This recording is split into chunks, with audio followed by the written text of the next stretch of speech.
আমার বিবেকের ভিতরে একটু বাধা দিল না। আমি তখন ওই হুরে মাদিনা মৃত্যু লাশের সাথে, ওই যুবতী লাশের সাথে জেনায় লিপ্ত হয়ে গেলাম। একটু আওয়াজ দিয়ে বলেন নাউজুবিল্লাহ, আরেকটু জোরে বলেন নাউজুবিল্লাহ। ইয়া রাসূলুল্লাহ,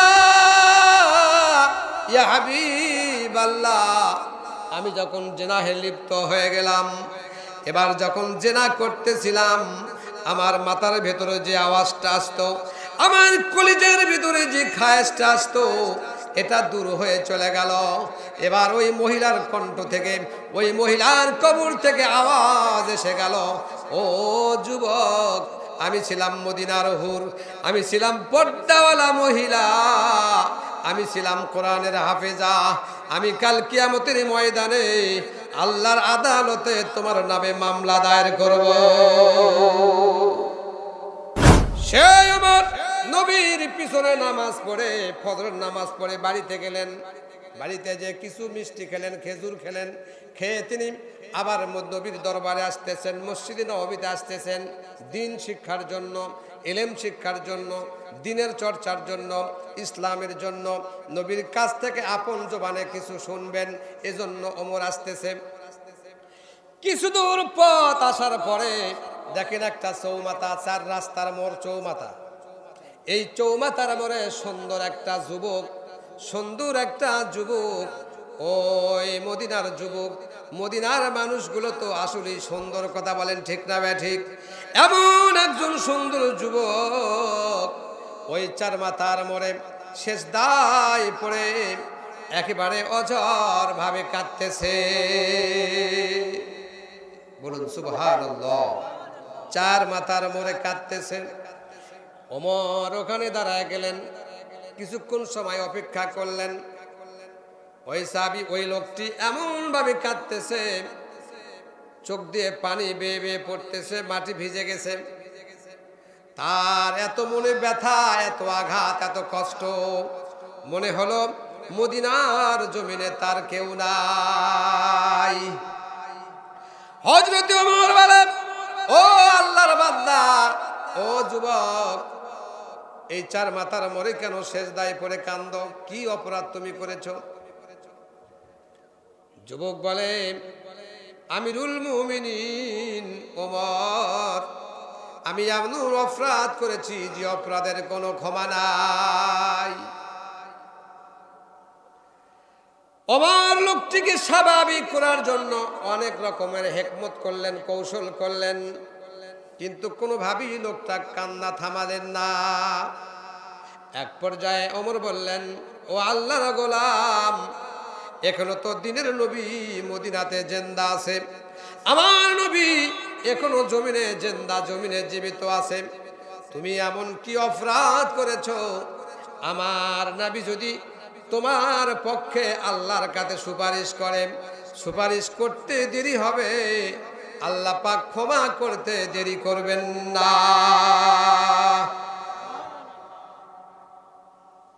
এবার যুবক ওমরের কথা মতো 1 পা 2 পা করে নবীর রওজাতে, নবীর কাছে চলে গেলেন মসজিদে নববীতে। ওমর রাদিয়াল্লাহু তাআলা যুবকটাকে মসজিদে নববীর বারান্দায় দাঁড়ায়, মসজিদে নববীর ভিতরে ওমর প্রবেশ করলেন। প্রবেশ করার পরে বলে, ইয়া রাসূলুল্লাহ, ইয়া হাবিবাল্লাহ, ওগো আল্লাহর নবী, একটা যুবক আপনার সাথে কথা বলতে চায়, দেরি করো না, যুবকটাকে মসজিদে নববীর মধ্যে ঢুকায়া দাও। সুবহানাল্লাহ। যিনি মদিনার রাষ্ট্রপতি, 10 বছরের রাষ্ট্রপতি, তিনি বলেন যুবকটাকে তাড়াতাড়ি করে মসজিদে নববীর মধ্যে ঢুকায় দাও। কথা বলেন ঠিক না ঠিক? ওয়াজ কি শেষ করবো নাকি? আপনাদের মনোযোগ আছে আমার দিকে? পরিপূর্ণ মনোযোগ আছে? সম্মানিত ভাইয়েরা আমার, আল্লাহর নবী, রহমতের নবী, রাহমাতুল লিল আলামিন নবী যুবকটাকে বলতেছে, ও যুবক, কি ব্যথা তোমার মনে? এত ক্রন্দন করতেছ কেন? কি বলতে চাও? যুবক বলে, যুবক বলে, ইয়া রাসূলুল্লাহ, ইয়া হাবিবাল্লাহ, আমি এত বড় গুনাহ করেছি, আমার মনে হয় কোনোদিনও আমি এই গুনাহ থেকে মাপ পাবো না। আল্লাহ নবী বললেন, হে যুবক, তোমার গুনাহ কি জমিন থেকে আসমান পর্যন্ত এর চাইতে বড় হবে? যে ফাঁকা জায়গা আছে, এই ফাঁকা জায়গার চাইতে কি তোমার গুনাহটা বড় হবে? যুবক বলে, ইয়া রাসূলুল্লাহ, ইয়া হাবিবাল্লাহ, এর চাইতেও আমার গুনাহ অনেক বড়।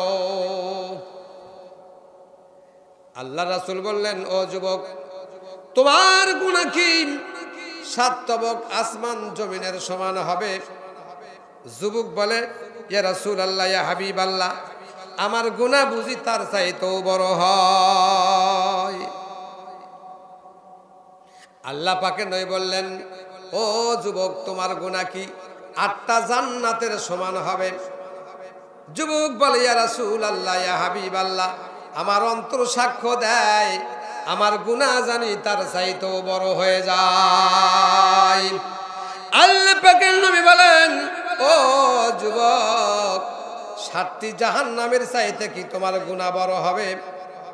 যুবক বলে, ইয়া রাসূলুল্লাহ, আমার মন সাক্ষ্য দেয়, আমার কলব বলে, আমার অন্তর বলে, আল্লাহর 7টি জাহান্নামের ভিতরে আমার জায়গা হবে না, ওর চাইতেও বড় জাহান্নাম লাগবে।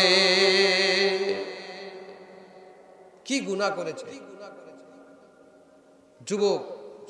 অস্থির হয়ে গেছে, আমার গুনাহ এত বড় যে গুনার পরিমাণ আমি দিতে পারছি না, কত বড় গুনাহ হয়েছে।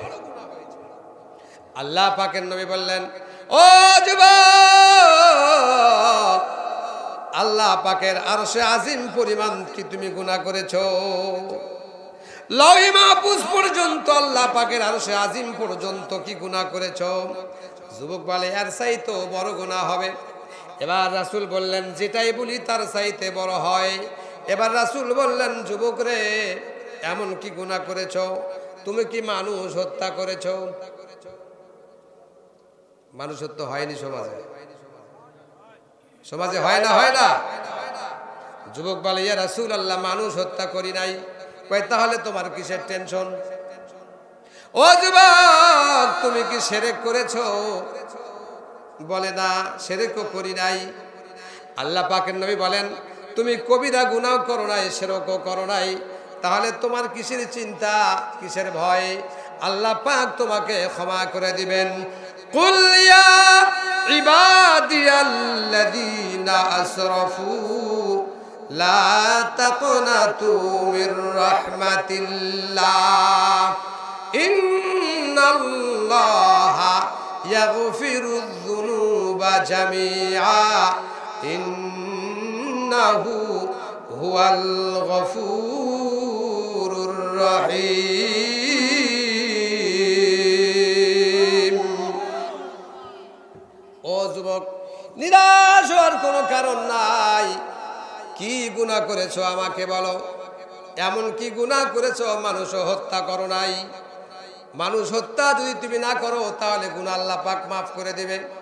আরে মানুষ হত্যা তো এটা বর্তমান সমাজের একটা সকালের নাস্তা। আওয়াজ দিয়ে বলেন, ঠিক না বেঠে? এই বাংলার জমিনে কিছুদিন আগে যারা কোরআনের কথা বলেছিল, হকের কথা বলেছিল, আল্লাহর জমিনে আল্লাহর দ্বীন কায়েম হবে, যাকাত প্রতিষ্ঠা হবে, আল্লাহর জমিনে আল্লাহর কোরআন দিয়ে রাষ্ট্র চলবে, এই কথা বলার কারণে এই বাংলার জমিনে কত কত আলেমকে জীবন দিতে হয়েছে। কথা বলেন, ঠিক না ঠিক? আরে আলেমেরা তো ছিল ওই জাতির খেলনার একটা পুতুল। তারা আজ কোথায় আছে? বাংলায়। বাংলায় আছে। আমি আপনাদের বলি, বর্তমান সমাজে বিএনপির চেয়ারপারসন সাবেক সভাপতি তারেক রহমান তিনি বলেছেন, এবং ডক্টর ইউনূস বলেছে, বাংলাদেশ মুসলমানের দেশ, বাংলাদেশ নবী রাসূলদের দেশ, বাংলাদেশ আউলিয়াদের দেশ, বাংলাদেশ আলেমদের দেশ, বাংলাদেশ মসজিদের দেশ, বাংলাদেশ মাদ্রাসার দেশ। এই দেশে কোরআন চলবে না তো ভারতের গীতা চলবে, এই দেশে আল্লাহর হুকুম চলবে না তো শয়তানের রাজত্ব চলবে। আমরা তোমাদেরকে প্রকাশ্যে হুকুম দিয়ে দিলাম, বাংলার জমিনে কোরআন চলবে, কোন থানায় গিয়ে পারমিশন লওয়া লাগবে না। নারায়ে তাকবীর।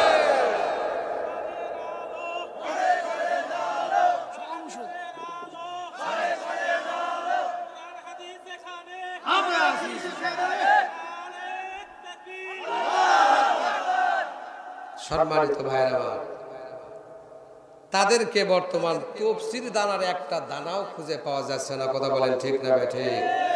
তাহলে বোঝা গেল কোরআনের পক্ষে যারা থাকে তারাই মুজাহিদ, তারাই জিতে যাবে, তারাই জান্নাতে যাবে। কোরআনের বিপক্ষে যারা চলবে, ইসলামের বিপক্ষে যারা চলবে, আলেমদের বিপক্ষে যারা চলবে, তাদের অস্তিত্ব বাংলার জমিনে খুঁজে পাওয়া যাবে না। কোরআন থাকবে যেখানে, মুসলমান থাকবে।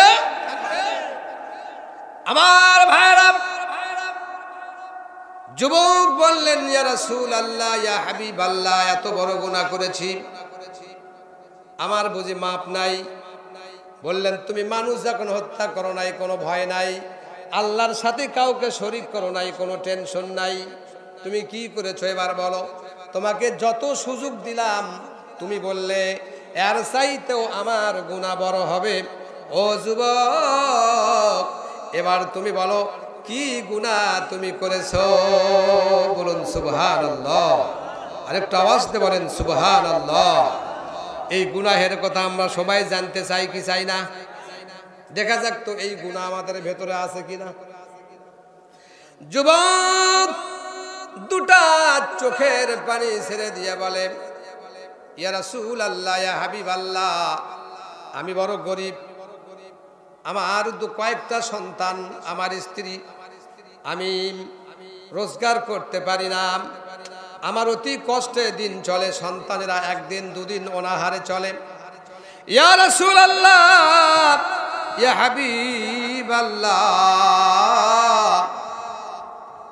আমি আজকেই যে ব্যক্তিকে কবর দেয়া হলো, ওই কবর খনন করে মৃত ব্যক্তির লাশের কাপড় চুরি করি।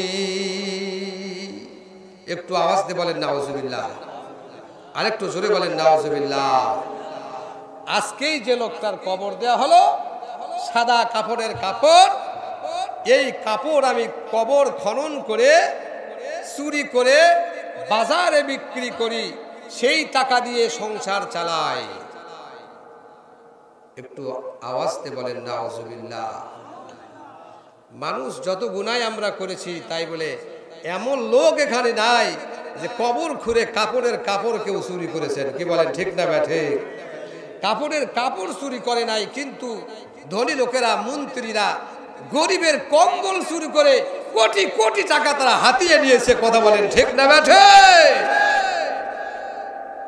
এই বাংলাদেশ, স্বাধীন বাংলাদেশ, স্বাধীন বাংলাদেশকে আবার স্বাধীন করতে হয়েছে। কথা বলেন ঠিক না ঠিক?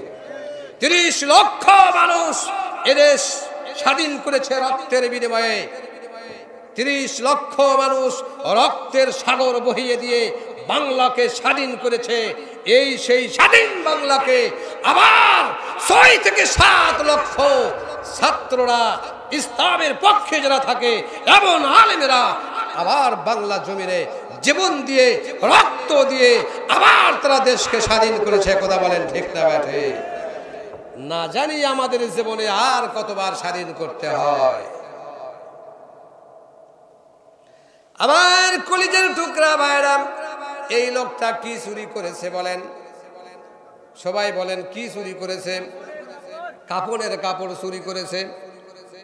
আল্লাহর নবী মুস্কি মুস্কি হাসলেন, বলে, এ সাহাবী, ও আল্লাহর বান্দা, ও আল্লাহর গোলাম, তুমি কাফন চুরি করেছো, এটা একটা কবিরা গুনাহ, তওবা করে ফেলাও, মহান আল্লাহ তোমার জীবনের গুনাহ মাফ করে দিবেন। এই আল্লাহর গোলাম এই যুবক এই কথা বলার পরে আরো জোরে জোরে চিৎকার করে কাঁদে, এমন ভাবে কাঁদতেছে মনে হয় সব হারিয়ে ফেলেছে, অঝর ভাবে কাঁদতেছে। যুবকের কান্না দেখে, যুবকের আজাহারি অনাহারি দেখে আল্লাহ নবী নিজেও কেঁদে ফেললেন। সুবহানাল্লাহ। ও আমার ভাইরা, আল্লাহ পাকের নবী বললেন, ও যুবক এরপরে কাঁদো কেন? বুঝলাম তুমি কাপড়ের কাপড় চুরি করেছো, তাতে কি হয়েছে? কবিরা গুনাহ করেছো, তওবা করো, আল্লাহ তোমার তওবা কবুল আর মঞ্জুর করবে।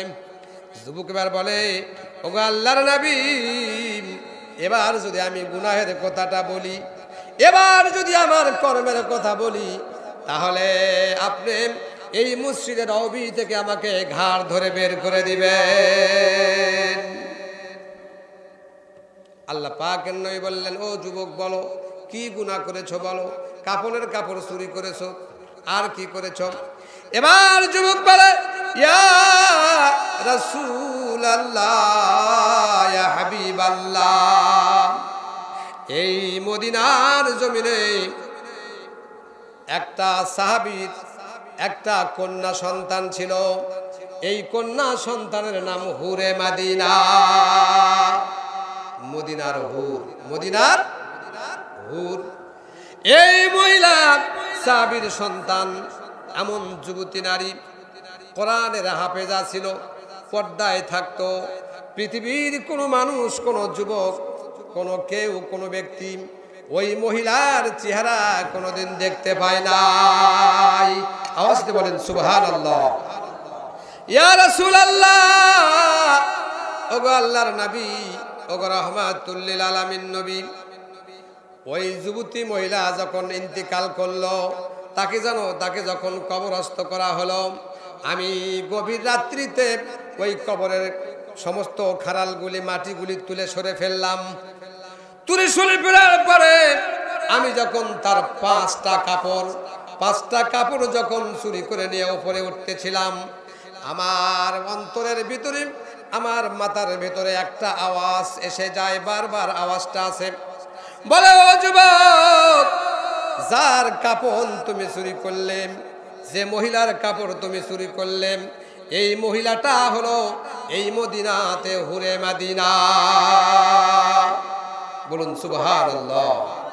পৃথিবীর কোন যুবক এই মহিলার চেহারা দেখে নাই, এবং এই মহিলাটা ছিল কোরআনের হাফেজা, পর্দায় থাকতো, আল্লাহর বিধান মেনে চলতো, রাসূলের বিধান মেনে চলতো। এই মহিলাটা ইন্তিকাল করেছে। তোমার হাতে যদি কোনো আলো থাকে, লাইট থাকে, টর্চ থাকে, মোমবাতি থাকে, যে মহিলার পাঁচটা কাপড় তুমি চুরি করেছো, ওই মহিলার কবরের দিকে একবার নাইটটা আলোটা দিয়ে দেখো কি অবস্থা। আওয়াজ দিয়ে বলেন নাউযুবিল্লাহি মিন যালিক। যুবক নিজেকে বড় সংযত করার জন্য চেষ্টা করে, কিন্তু তার কলবের ভেতরে, ব্রেনের ভেতরে ওয়াসওয়াসা তিনি দিচ্ছেন। তিনি কে? সবাই একটু আওয়াজ দিয়ে বলেন, তিনি কে? শয়তান রে কেউ দেখছেন? শয়তানকে আজ দেখায় দেবো ইনশাআল্লাহ, শেষ পর্যন্ত থাকেন তো শয়তানকে দেখায় দেবো। রাজি আছেন তো সবাই? ও আমার কলিজার টুকরা রানীর হাটবাসী, আমি আপনাদের কোরআনের কথা বলি, নবীর সেই হাদিসের কথাগুলি বলি, ওই সাহাবীর কথাগুলি আমি বলি, মনোযোগ দিয়ে শুনতে হবে। এবার কবরের ভিতরে আলো দিয়ে দেখেন মদিনার যে হুরে মদিনা, যুবক নারী, যুবতী নারী, এত সুন্দর চেহারা দেখার পর তার মনের ভেতরে শয়তান আরো বেশি বেশি পিন মেরে দিল। বলতেছে, শয়তান, ও যুবক, তোমার ভিতরে কি কোনো খায়েশ নাই? তুমি কি হিজলা? তুমি কি কাপুরুষ? তোমার কি একটিও জৈবিক চাহিদা নাই? তুমি লাইট দিয়ে দেখো হুরে মদিনার কি অবস্থা। আওয়াজ দিয়ে বলেন নাউযুবিল্লাহ।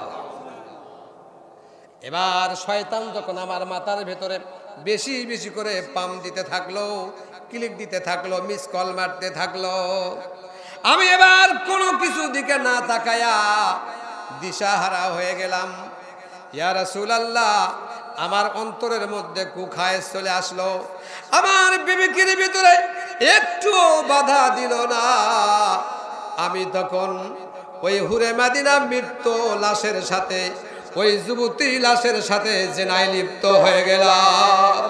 একটু আওয়াজ দিয়ে বলেন নাউজুবিল্লাহ, আরেকটু জোরে বলেন নাউজুবিল্লাহ। ইয়া রাসূলুল্লাহ, ইয়া হাবিবাল্লাহ, আমি যখন জেনাহে লিপ্ত হয়ে গেলাম, এবার যখন জেনা করতেছিলাম, আমার মাথার ভেতরে যে আওয়াজটা আসতো, আমার কলিজার ভিতরে যে খায়েশটা আসতো, এটা দূর হয়ে চলে গেল।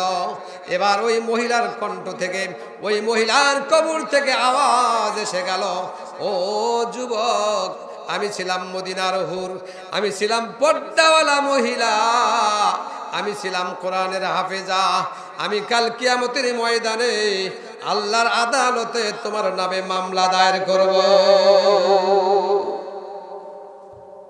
একটু আওয়াজ দিয়ে বলেন সুবহানাল্লাহ। আল্লাহর আদালতে আমাদের যেতে হবে কি হবে না? এই যুবক কেমনে মাপ পাবে, কিভাবে মাপ পাবে? আমাদের তো জীবনে অনেক গুনাহ আছে। ওই যুবক যদি মাপ পায়, তাহলে আমরাও মাপ পেয়ে যাব। কথা বলেন ঠিক না ঠিক? কোন কায়দায় মাপ পেলো, কিভাবে মাপ পেলো, এটা আমাদের জানা দরকার আছে না নাই? অনেকেরই নাই। হুজুর জেনা করছি, এরকম হাজার হাজার জেনা পার করে দিছি, কি বলেন আপনি? ও তো মোরা মানুষের সাথে জেনা করছে, আমি বত্তা মায়ের সাথে জেনা করে বসে আছি, ওর সে বড় বিধ আমি। কথা বলেন ঠিক না ব্যাঠে? আমার কলিজার টুকরা ভাইরা, শাহজাহানপুরবাসী মনোযোগ দিয়ে শুনতে হবে। ওই হুরে মাদিনার সাথে উনি মৃত লাশের সাথে জেনা করেছে, এমন জেনাখুর কিন্তু বর্তমান সমাজে খুঁজে পাওয়া যাবে, খুঁজে পাওয়া যাবে না। ওরা মোরা মাঝের সাথে করছে, আর আমরা বত্তা মায়ের সাথে করছে, তা কি হয়েছে? ওর চাইতে আমরা বড় বীর বাহাদুর। ও মোরা মায়ের সাথে করছে, তো কাপুরুষ।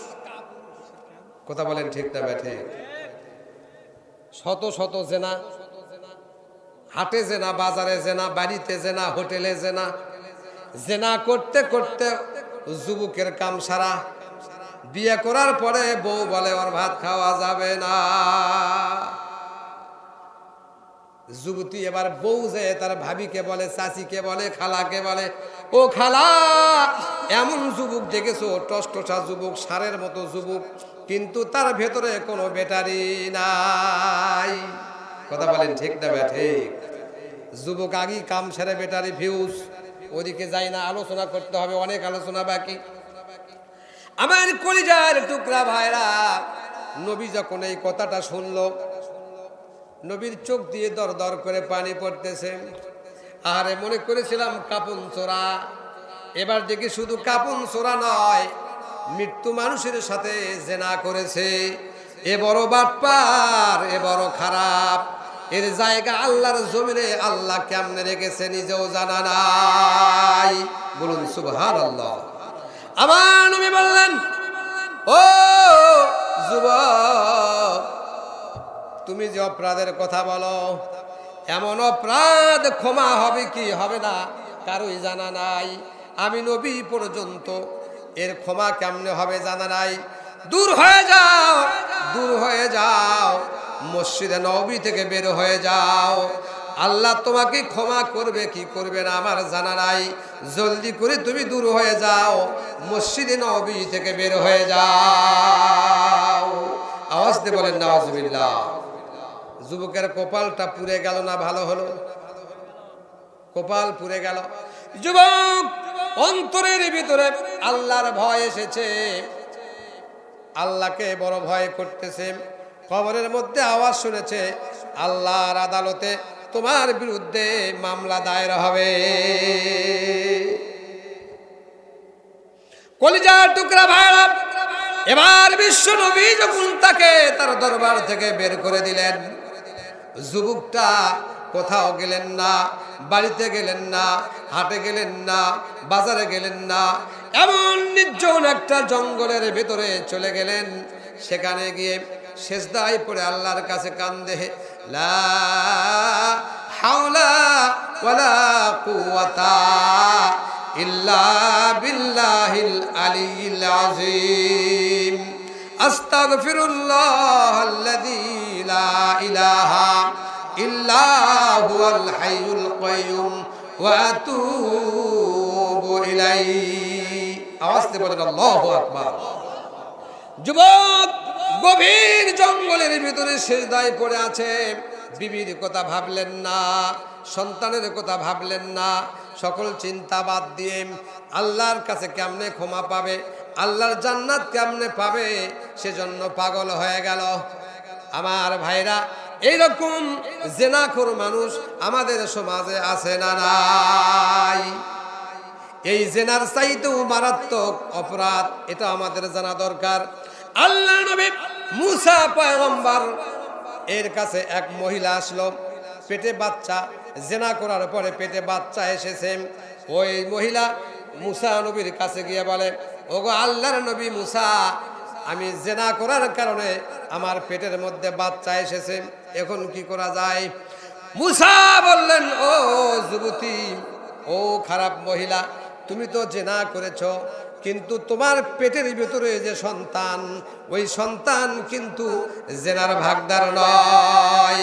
সুতরাং তোমার বিচার হলো, এই সন্তান যখন তোমার পেট থেকে ভূমিষ্ঠ হবে, দুধ খাওয়া শেষ হয়ে যাবে, যখন বাড়তি খাওয়া শুরু করবে, তখন তুমি আমার দরবারে এসো, দেখা যাবে কি ব্যবস্থা করা যায়। সুবহানাল্লাহ, আওয়াজতে বলেন সুবহানাল্লাহ।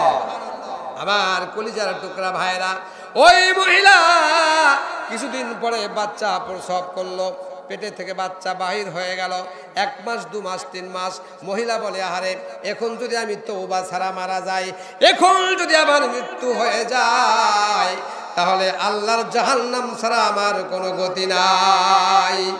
মহিলার এত কাকুতি মিনতি মহান আল্লাহ পাক কবুল করলেন।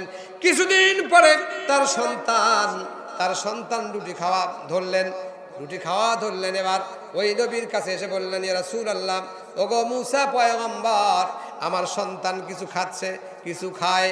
তার কিছুদিন পরে আরেকটা মহিলা এসে বলে, ও জামানার নবী মুসা, আমি আপনাকে একটা কথা বলি, আমি এত পাপ করেছি, এত অপরাধ করেছি, দেখেন তো আপনার আল্লাহ কি আমাকে ক্ষমা করবেন কিনা। এবার মুসা নবী বলে, ও যুবতী মহিলা, কি পাপ তুমি করেছো? বলে, আমি জেনা করেছি, জেনার পরিণামে আমার পেটে সন্তান। শুধু তাই নয়, আমার সন্তান যখন ডেলিভারি হয়েছে, আমি আপন হাতে ওই সন্তানকে হত্যা করেছি। জেনা করেছি, জেনার পরে পেটে সন্তান এসেছে, সন্তান ভূমিষ্ঠ হওয়ার পরে আমি নিজ হাতে ওই সন্তানকে হত্যা করেছি। ওগো মুসা নবী, তুমি বলো তো আমার গুনাহটা মাপ হবে কি হবে না? মুসা নবীর রাগ ছিল, কি ছিল? বললেন, ওই গেট আউট, দরবার থেকে চলে যাও। তোমার মতো খারাপ মহিলাকে আল্লাহ মাফ করবে কি করবে না জানা নাই, তাড়াতাড়ি করে মুসা নবীর দরবার সরে যাও, দরবার থেকে বের হয়ে যাও। মহিলাটা কান্না শুরু করলেন। দরবার থেকে মুসা নবী তাকে বের করে দিলেন। কিছুক্ষণ পরে জিব্রাইল এসে মুসাকে বলে, ও মুসা, এই মহিলাকে আল্লাহ ক্ষমা করবে কি করবে না তুমি কেমনে জানো? একটু আওয়াজ দিয়ে বলেন সুবহানাল্লাহ। ক্ষমা হবে কি হবে না এটা জানেন কে? তুমি বলার কে? তুমি তোমার দরবার থেকে ওই মহিলাকে বের করতে পারো। ও মুসা, আল্লাহর জমিনে কত খারাপ মানুষ আছে, কত মানুষ আছে মানুষ হত্যা করেছে, কত হত্যা করেছে নিজেই জানে না, কত মানুষের অন্যায় করেছে, অবিচার করেছে, পকেট মেরেছে, গরিবের সম্পদ মেরে খেয়েছে, অন্যায়ভাবে কোটি কোটি কোটি টাকার মালিক হয়েছে। ও মুসা, আল্লাহ তাও তার জমিনের মধ্যে জায়গা করে দিয়েছে, অক্সিজেন দিতেছে, সূর্যের আলো দিতেছে, ও মুসা তাকে খাবার দিতেছে, সব কিছু দিয়ে যায়। আর তুমি একটা গুনার কথা শুনে তোমার দরবার থেকে ওই মহিলাকে বিতাড়িত করে দিলে, তাড়ায় দিলে। ও মুসা শোনো, এর চাইতে বড় অপরাধী তোমার সমাজে ঘুরে বেড়ায়। বলুন সুবহানাল্লাহ। মুসা নবী হতভম্ব হয়ে গেল, কেন আমি তাড়ায় দিলাম? মুসা বললেন জিবরাইলকে, ও জিবরাইল, এই হত্যার চাইতে জেনার চাইতেও বড় অপরাধ, এটা আবার কেমন অপরাধ? একটু আমাকে জানায়া দাও, আমি বনি ইসরাঈলদের মধ্যে এই ওয়াজটা করে সবাইকে শোনায়া দেই। এবার জিবরাইল বললেন, ও মুসা, জামানার মধ্যে যাদের পড়তে নামাজ ফরজ, কি ফরজ? আওয়াজ দিয়ে বলেন, কি ফরজ? নামাজ ফরজ। এ ব্যক্তি ইচ্ছাকৃত ভাবে নামাজকে ছেড়ে দেয়, হাটে বাজারে চায়ের স্টলে বিভিন্ন কাজে ব্যস্ত থেকে নামাজকে ছেড়ে দেয়। ও মুসা, তুমি শোনো, ওই মহিলা জেনা করেছিল, তার পেটে সন্তান এসেছিল, ভূমিষ্ঠ হওয়ার সময় নিজ হাতে সন্তানকে হত্যা করে ফেলেছে। এর চাইতো মারাত্মক গুনাহ হলো যারা ইচ্ছাকৃত ভাবে নামাজ ছেড়ে দেয়। এমন মুসল্লি আমাদের মধ্যে নাই, কি কোন? হাজার হাজার। আমি তো মনে করি সব আল্লাহর ওলি বসে আছে এটি। তাহলে এরকম আচরণ আমাদের মধ্যেও, তাহলে জেনার চাইতেও মারাত্মক অপরাধ হলো নামাজ ছেড়ে দেওয়া। হত্যার চাইতে মারাত্মক অপরাধ হলো নামাজ, কি? নামাজ ছেড়ে দেওয়া। যেজন নামাজ পড়ে না সে তো শয়তানের নানা, সে তো শয়তানের নানা। পড়েন, যেজন নামাজ পড়ে না, একটু আওয়াজ দিয়ে পড়েন, শেষ হবে 12টার মধ্যে ইনশাআল্লাহ। আমিও 12টার পরে 1 মিনিট আওয়াজ করবো না ইনশাআল্লাহ। একটু পড়েন, যেজন নামাজ পড়ে না সে তো শয়তানের নানা, সে তো শয়তানের নানা। একবার আসুক কবরে চিবিয়াহার গুড়া করিব, একবার আসুক কবরে চিবিয়াহার গুড়া করিব। বেনামাজির চোখ থাকিতে আন্ধা, সাজিয়াছে খায় সেরি বান্দা। যেদিন নিদানো খাটে, খাটছেন নেই? কোথায় থিয়ারছেন? মসজিদে। কোথায় থিয়ারছেন? কারো বাড়িতে ওই খাট খুলে কেউ থাকবেন? যদি আপনার একটা রুম ভাড়া নিয়ে ওই খাটটা রেখে দেয়, আপনি কেমন বাড়ি ভাড়া লাগবে না ভাই? জাগা মতো থিয়ায়। কথা বলেন ঠিক না বেঠে? যেদিন নিদানো খাটে আসবে তোমারও কাছে, সেদিন তোমার চিবিয়াহার গুড়া করিব, সেদিন তোমার চিবিয়াহার গুড়া করিব। যেজন নামাজ পড়ে না, এই আওয়াজ দিয়ে পড়েন, যেজন নামাজ পড়ে না সে তো শয়তানের নানা, সে তো শয়তানের নানা। একবার আসুক কবরে চিবিয়াহার গুড়া করিব, একবার আসুক কবরে চিবিয়াহার গুড়া করিব। কথা বলেন ঠিক না বেঠে? আওয়াজ দিয়ে বলেন ঠিক না বেঠে? আমার কলিজার টুকরা ভাইরা, আলোচনা শেষ পর্যন্ত শুনতে হবে। এত কঠিন আলোচনা মনে হয় অনেকেই মানুষ কম করে। যত তেলতেলে ওয়াজ আছে খালি শুনেছেন, কঠিন ওয়াজ কেউ করতে চায় না।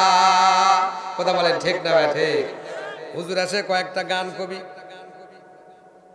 গান শুনে ওয়াজই হচ্ছে না রে, হুজুরি লয় না। এই হুজুরলাতে কি ইবলিস?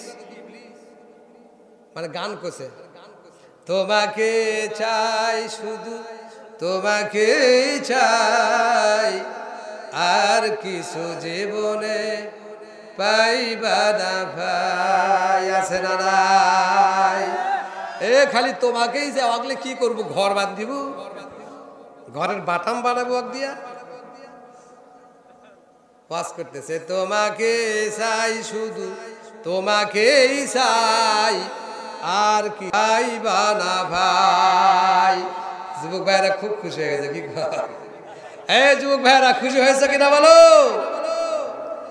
এখন তাফসিরুল কোরআন মাহফিলেও হুজুরেরা ওয়াজ করে, গান শোনায়। গান শুনে যুবকেরা বলে ওই হুজুরের না হলে ওয়াজই হবে না, আগামী বছর ওই হুজুরের তাড়াতাড়ি সিরিয়াল দাও, ওই হুজুর আমাকে মনের কথা বলছে। কথা বলেন ঠিক না বেঠে? আরে তোমাকে চাই, তোমাকে চাই, হাড্ডির যেদিন বাড়ি পড়বি সেদিন বলবে তোমাকে চাই না, তোমাকে চাই না। কোরআন কেন পড়ি নাই, কোরআন কেন পড়ি নাই, কথা বলেন ঠিক না ঠিক? সেদিন শত আফসোস করে, শতবার চেষ্টা করে আর পাস করার ক্ষমতা। আমার কলিজার টুকরা ভাইরা, আমি আপনাদের বলতে চাই, ও আমার যুবক ভাইরা, তোমরা এসেছো, অনেক খুশি হয়েছে আমি। এই মাহফিলে কিন্তু যুবকদের সংখ্যা অনেক বেশি। মারহাবা বলেন। যুবকেরা 10 জন বুড়া মানুষ যদি একদিকে থাকে আর 2টা যুবক যদি একদিকে থাকে, শয়তান বুড়ার দলে থাকবে না যুবকের দলে থাকবে? যুবকের দলে থাকবে। কার দলে? যুবকের দলে। শালা বুড়া কিসের বুড়ে, দাড়ি ধরে ছেঁচড়ায় বার করে দেয়, কথা বলেন ঠিক না বেটে? এখানে এই মাহফিলে আল্লাহর সৈনিক যারা যুবক ভাইরা এসেছে, থাকবে। অনেকে ঘুম ধরছে, একটু দাঁড়ান আর একটু বসেন, একটু জিকির করেন, সবাই একটু দাঁড়ান। লা ইলাহা, দাঁড়ান। লা ইলাহা, এই দাঁড়ান সবাই। লা ইলাহা, লা ইলাহা, লা ইলাহা। সামনের দিকে আসেন। লা ইলাহা, যার মনে আছে আল্লাহর ভয়, পড়েন। যার মনে আল্লাহ আল্লাহ সব সময়, আহার নিদ্রা ভালো লাগে না, বসেন। আহার নিদ্রা ভালো লাগে না, ভালো লাগে আমার আল্লাহ রে। লা ইলাহা, লা ইলাহা, লা ইলাহা ইল্লাল্লাহু মুহাম্মাদুর রাসূলুল্লাহ।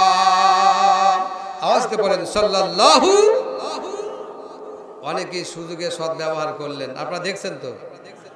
মানে আমি দাঁড়াইতে বলছি, অনেকে কিন্তু দাঁড়াইছি যখন আর বসবো না,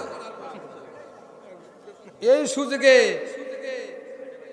অনেক মুনাফিক গেট আউট হয়ে গেছে, কথা বলেন ঠিক না ব্যাঠে?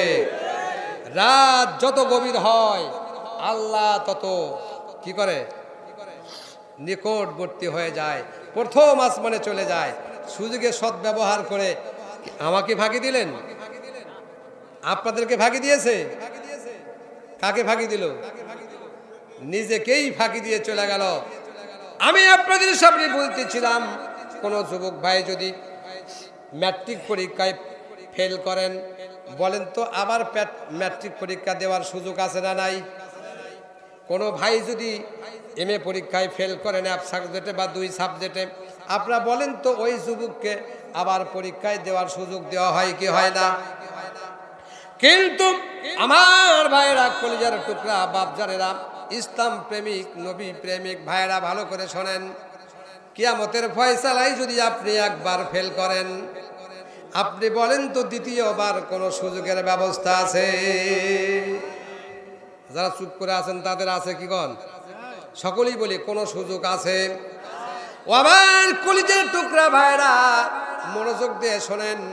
ওই ব্যক্তিটা জঙ্গলে গিয়ে আল্লাহর নামের তওবা করতেছে, বলে আমি জেনাখোর, দুনিয়ার বুকে মানুষ জেনা করে জীবিত মানুষের সাথে, আর আমি এত বড় গুনাহগার।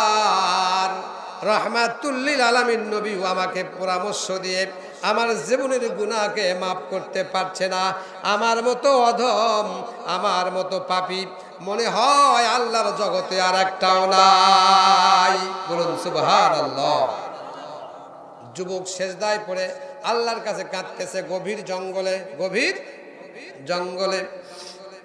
এর চাইতে বড় গুনাহগার সমাজে আছে না নাই? কিন্তু তাদের ভিতরে আল্লাহর ভয় নাই। কার ভয় নাই? আল্লাহ পাক বলেন, ওয়া আম্মা মান খাফা মাকামা রাব্বিহি ওয়া নাহান নাফসা আনিল হাওয়া ফাইন্নাল জান্নাতা হিয়াল মাওয়া। যে সমস্ত ব্যক্তিরা স্বয়ং প্রতিপালকের কাছে, স্বয়ং প্রতিপালকের সামনে দাঁড়ানোটাকে ভয় করছে, যে আমাকে একদিন আল্লাহর কাঠগড়ায় দাঁড়াতে হবে, আল্লাহর সামনে দাঁড়াতে হবে, এবং এই ভয়ে যারা নিজের গুনাহ থেকে নিজেকে সরে রেখেছে, আল্লাহ বলেন হিয়া জান্নাতুল মাওয়া, আমি আল্লাহ তাদের জান্নাতুল মাওয়া নামক জায়গা করে দিব।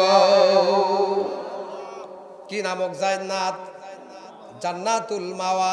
আল্লাহ পাক বলেন যারা নিজেকে পাপ কাজ থেকে বিরত রাখে আর আল্লাহকে এত বেশি ভয় করে যে আমাকে আল্লাহর সামনে দাঁড়ায় হিসাব দিতে হবে, আল্লাহ পাক বলেন এই ভয় যার আছে অন্তরের ভিতরে, আমি আল্লাহ তাকে জান্নাতুল মাওয়া নামক জান্নাতে প্রবেশ করে দিব। লোকটা 40 দিন পর্যন্ত, একদিন 2 দিন 3 দিন 40 দিন পর্যন্ত ওই জঙ্গলের মধ্যে আল্লাহর কাছে তওবা করে, তওবা করতেছে, বারবার তওবা করতেছে আর কান্না করতেছে। জিবরাইল আমিন নবীর কাছে এসে বলে, ও মুহাম্মদ সাল্লাল্লাহু সাল্লাল্লাহু আলাইহি ওয়াসাল্লাম, আমি আপনার কাছে কয়েকটা বার্তা নিয়ে এসেছি, কয়েকটা খবর নিয়ে এসেছি। বলে বলো জিবরাইল কি খবর নিয়ে এসেছ? জিবরাইল বলে নবী গো আপনি বলেন তো এই দুনিয়ার সমস্ত মানুষের যিনি রিজিক দেন তিনি কে? তিনি কে? আল্লাহ ছোট না বড়? আওয়াজ এত ছোট কেন? সকলের রিজিক যিনি দেন তিনি কে? ও মুহাম্মদ সাল্লাল্লাহু আলাইহি সাল্লাম। জিবরাইল বলে 1 নম্বরে বললেন এই সমস্ত মানুষের রিজিক কে দেয়? বলে আল্লাহ দেয়। আপনি তো দেন না। বলে না। আপনি বলেন তো এই পৃথিবীতে যত মানুষ আছে, যত প্রাণী আছে, সবাই যখন নিঃশ্বাস নেয় তার নাম হলো অক্সিজেন। কি জেন? এই অক্সিজেনের মালিক কে? কে অক্সিজেন দিয়ে বেঁচে রেখেছে? বলে আল্লাহ।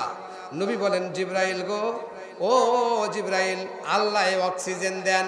আওয়াজ দিয়ে বলেন সুবহানাল্লাহ। ও নবী এবার বলো ফকিরকে বাদশা করার মতো ক্ষমতা কার আছে? নদীর কুল ভাঙ্গে ও কুল গড়ে, এই তো নদীর খেলা। সকাল বেলার ধনীরে তুই, ফকির সন্ধ্যা বেলা। কথা বলেন ঠিক না ব্যাঠি? নবী বলো তো আমি জিবরাইল তোমাকে বলি ধনী করার মালিক কে? বলে আল্লাহ। ও নবী আমি আপনাকে যে কথা বুঝাইতে চাইছিলাম সেটা হলো আজ থেকে 40 দিন আগে, আপনার মনে আসেনি? বলে আছে। নবীকে যখন বলেছে জিবরাইল, ও নবী ও মুহাম্মদ ও আমার বন্ধু, আজ থেকে 40 দিন আগে আপনার কাছে একটা যুবক এসেছিল। ওই যুবক কাফনের কাপড় চুরি করে নিজের সংসার চালাতো। ওই যুবক মৃত লাশ হুরে মাদিনার সাথে জিনায় লিপ্ত হয়েছিল। আপনার দরবারে এসেছিল। আপনি বলেছেন আমার দরবার ছাড়ো, এত বড় পাপী ব্যক্তি আল্লাহর জগতে আর একটাও আছে কিনা জানা নাই। আপনি মনে করেন তো 40 দিন আগে এই কথাটা আপনি বলেছেন কিনা? এবার নবী মুহাম্মদ রাসূলুল্লাহ সকলেই পড়েন সাল্লাল্লাহু আলাইহি ওয়াসাল্লাম। নবী বললেন জিবরাইল 40 দিন আগে একটা যুবককে আমার দরবার থেকে বের করে দিয়েছি, কারণ যে মহিলার সঙ্গে জিনা করেছে ওই মহিলাটা ছিল পর্দানিশী যুবতী নারী। ওই মহিলাটা ছিল আমার একজন সাহাবীর সন্তান, নাম তার হুরে মাদিনা, আর সে ছিল একজন কোরআনের হাফেজা। এই দুনিয়াতে কোনো পুরুষ তাকে চোখে দেখে নাই। সতীত্ব নিয়ে সে কবরে চলে গেছে, সতীত্ব নিয়ে কবরে চলে গেছে। দুনিয়ার মুখে কোনো পুরুষ হাত দিয়ে ছয় নাই, চোখে দেখে নাই। এমন একটা যুবতী নারীর সাথে, ওই মৃত্যু যুবতীর সাথে জেনা করেছে। আমি রাসূল ঠিক থাকতে পারি নাই, ঠিক থাকতে পারি নাই। মানুষ এত বেশি জঘন্য হতে পারে আমার জানা নাই, এজন্য আমি আমার দরবার থেকে তাকে তাড়াইয়া দিয়েছি।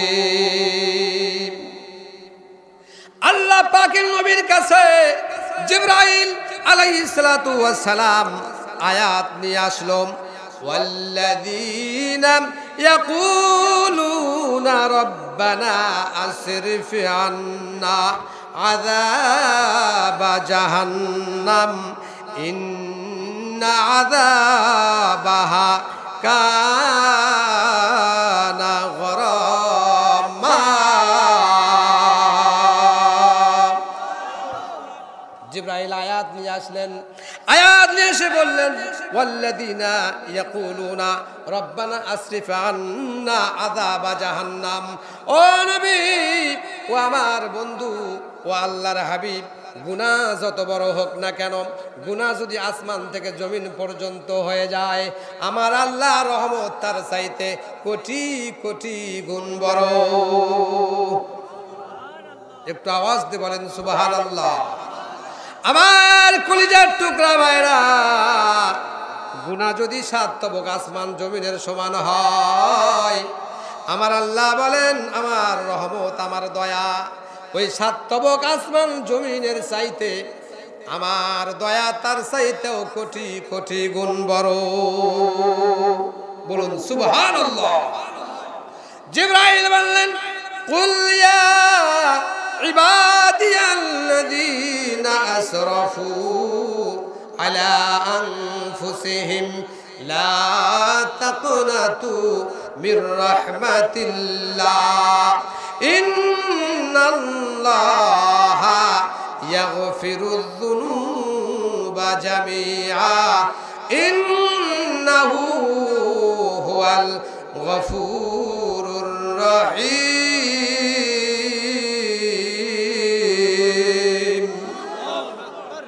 আল্লাহ পাক বলেন ও বান্দা, ও বান্দা, যত গুনাহ তুমি করো না কেন, তুমি যদি শেষ রাত্রে তাহাজ্জুদের সালাত পড়ে 2টা হাত তুলে চোখের পানি ফেলে আমার কাছে কান্দো, বান্দারে আমি আল্লাহ সব সইতে পারি। তুমি পাপ করেছো, তোমার খানা বন্ধ করি নাই, তোমার অক্সিজেন বন্ধ করি নাই, তোমার শরীর থেকে শক্তি নামক বস্তুটা আমি হরণ করি নাই, তোমার শরীরের ভেতরে যৌবিক চাহিদা বন্ধ করি নাই। কিন্তু তুমি বান্দা যখন চোখের পানি ফেলে গভীর রাত্রিতে সবাই ঘুমিয়ে গেছে, সমস্ত পাশি পক্ষীকুলগুলি ঘুরে গেছে, তোমার শেহরি, তোমার স্ত্রী, তোমার সন্তানেরা ঘুমায় গেছে, বান্দারে তুই যখন 2 রাকাত নামাজ পড়ে আমার কাছে বলিস রব্বানা যালামনা আনফুসানা ওয়া ইল্লাম তাগফির লানা ওয়া তারহামনা লানাকুনান্না মিনাল খাসিরিন। ও বান্দা, এটা বলতে বলতে যখন তোর চোখের 2 ফোঁটা পানি তোর চোখ থেকে বেরিয়ে নাকের ডগায় যখন পৌঁছার আগেই, চোখ থেকে বেরিয়ে নাকের ডগার পৌঁছার আগেই আমি আল্লাহ তোর জীবনের সমস্ত গুনাহগুলি মাফ করে দিয়ে আমার কুদরতি 2টা হাত বাড়িয়ে দিয়ে আমি আল্লাহ বলি আর কাঁদিস না, আর কাঁদিস না, আমার রহমতের দিকে আয়, আমার কুদরতি হাতের দিকে চলে আয়।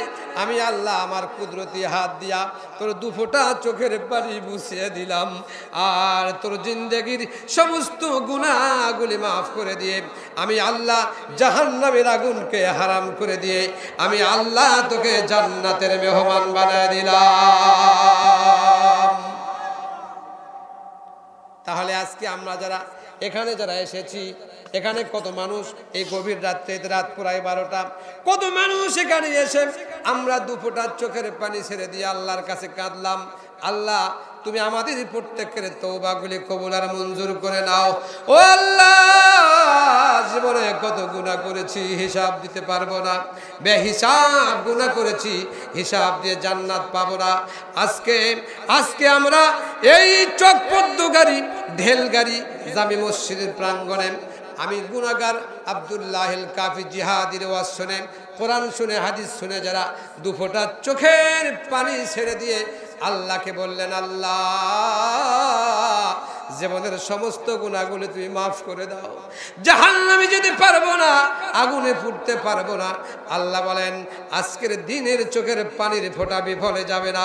আমি আল্লাহ আমার কুদরতি ভান্ডারে তোর দু ফোঁটা চোখের পানি আমি আল্লাহ জমা করে দিলাম। একটা আওয়াজ দিয়ে বলেন সুবহানাল্লাহ। আমার সম্মানিত ভাইরা, আমি জেনা সম্পর্কে আলোচনা করতেছিলাম, কিন্তু এখানে কত শত শত মানুষ আছে তারা জেনার সাথে সংক্ষিপ্ত আছে। কথা বলেন ঠিক না বে ঠিক?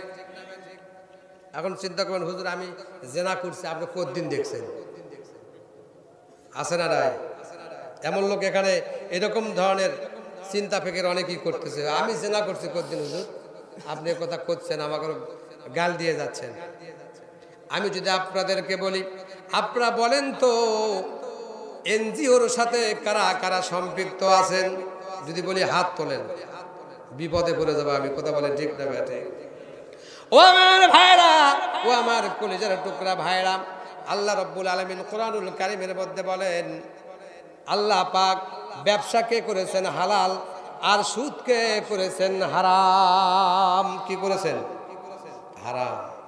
যারা সুদের সাথে সম্পৃক্ত আছেন, অনেকে বলেন হুজুর এনজিও না আসলে পেটে ভাত দেখতো না।